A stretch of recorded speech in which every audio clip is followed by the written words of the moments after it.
देखिए, हमारे शिक्षा मंत्री जिस तरह रामायण के भावार्थ को दोहा को गलत तरीके से लोगों को सम्मुख प्रस्तुत किए, उनके भावार्थ को गलत तरीके से किया, तो प्रभु श्री राम से आज प्रार्थना करने बैठे हैं हनुमान जी से कि उनको सद्बुद्धि दे और पूरे बिहार की जनता से वो माफी मांगे। इसलिए हम लोग तेजस्वी यादव के मंत्री खुद इस मुद्दा को भटकाने से इस तरह का भाषा का इस्तेमाल करते हैं। वो बिहार में युवाओं के रोजगार को, शराब से मरने वाले परिवार के समस्या को वहाँ से ध्यान हटाने के लिए उनके मंत्री से जानबूझ के ऐसा बयानबाजी करवाते हैं। हम लोग जो बिहार के शिक्षा मंत्री जी जो रामायण के प्रति अभद्र बयान दिए हैं, उसके विरोध में हम लोग ये रामचरितमानस का आज सुंदरकांड का पाठ कर रहे हैं। नमस्कार, आप देख रहे हैं बिहार इन शॉर्ट्स। मैं हूं आपके साथ रोहित। आपको बता दें कि जिस तरीके से शिक्षा मंत्री प्रोफेसर चंद्रशेखर ने रामचरित्र मानस को लेकर जो एक विवादित बयान दिया था, उसके बाद जो बिहार की सियासत थी वो काफ़ी ज़्यादा गर्म देखने को मिली थी। वही आपको बता दें कि बीजेपी की तरफ से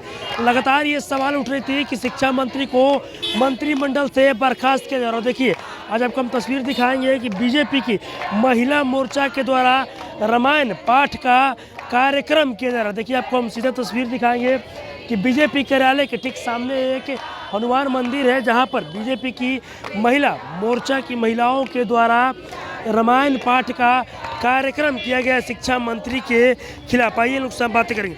क्यों आप लोग रामायण पाठ का कार्यक्रम क्यों कार्यक्रम रखेंगे? देखिए, हमारे शिक्षा मंत्री जिस तरह रामायण के भावार्थ को दोहा को गलत तरीके से लोगों को सम्मुख प्रस्तुत किए, उनके भावार्थ को गलत तरीके से किया, तो प्रभु श्री राम से आज प्रार्थना करने बैठे हैं हनुमान जी से कि उनको सद्बुद्धि दे और पूरे बिहार की जनता से वो माफी मांगे। इसलिए हम लोग बैठे। शिक्षा मंत्री तो ये बोल शिक्षा मंत्री ने तो बोला था कि हम कुछ पूरे रामचरितमानस को गलत नहीं बोले। आप एक लाइन बोले कि रामचरितमानस में ऐसा कुछ है ही नहीं जिसके बारे में वो कोई गलत बोल सकता है। वो एक लाइन बोलिए कि ऐसा कुछ भी नहीं है। पहले वो रामचरितमानस का स्वाध्याय करें, तब वो रामचरितमानस के किसी भी छंद और दोहे पे टिप्पणी करें।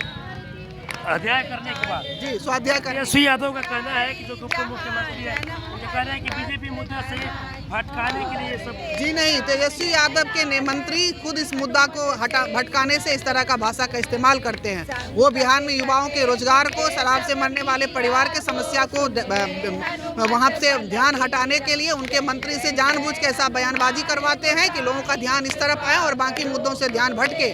और बिहार की जनता इन सभी बातों को समझ रही है, आने वाले समय में उनको अच्छी तरह से सिखाएगी। क्या लगता है, वो खुद एक शिक्षा मंत्री है और शिक्षा मंत्री होने के बाद वो रामचरितमानस को लेकर ऐसा, इसका मतलब है कि वो शिक्षा मंत्री रहते हुए भी रामचरितमानस का वो अध्ययन नहीं किया है, स्वाध्याय नहीं किया। पहले वो स्वाध्याय करें, तब रामचरितमानस के एक एक शब्द को वो समझ पाएंगे। जी, देखिए, यहाँ पर बीजेपी की महिला मोर्चा की महिलाओं के द्वारा रामायण पाठ का आयोजन किया गया। देख सकते हैं किस तरीके से यहाँ पर और भी कुछ महिलाएं हम लोगों से ये बातें करेंगे।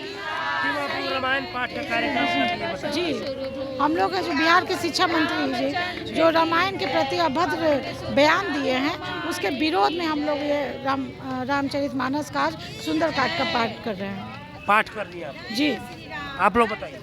जी, हम लोग अपने शिक्षा मंत्री के विरुद्ध ये बैठक और रामचरितमानस का प्रदर्शन करके हम लोग बताना चाह रहे हैं कि उन्होंने जो कहा बिल्कुल गलत कहा है, वो सही नहीं है, क्योंकि वो पढ़े ही नहीं हैं। अगर पढ़े होते तो ऐसे वचन, और हिंदू होकर ऐसे वचन नहीं बोलते। तो हमारे शिक्षा मंत्री हमारे आने वाले पीढ़ी को क्या शिक्षा दे रहे हैं? यही कि हमारे रामचरित्र ने तो कहा है कि हमने पूरा रामचरित्र, तो पढ़ के दिखाइए, फिर से पढ़ के। जी नहीं, तो गलत कहा है, उन्होंने गलत कहा। कथनी और करनी में क्या फ़र्क है?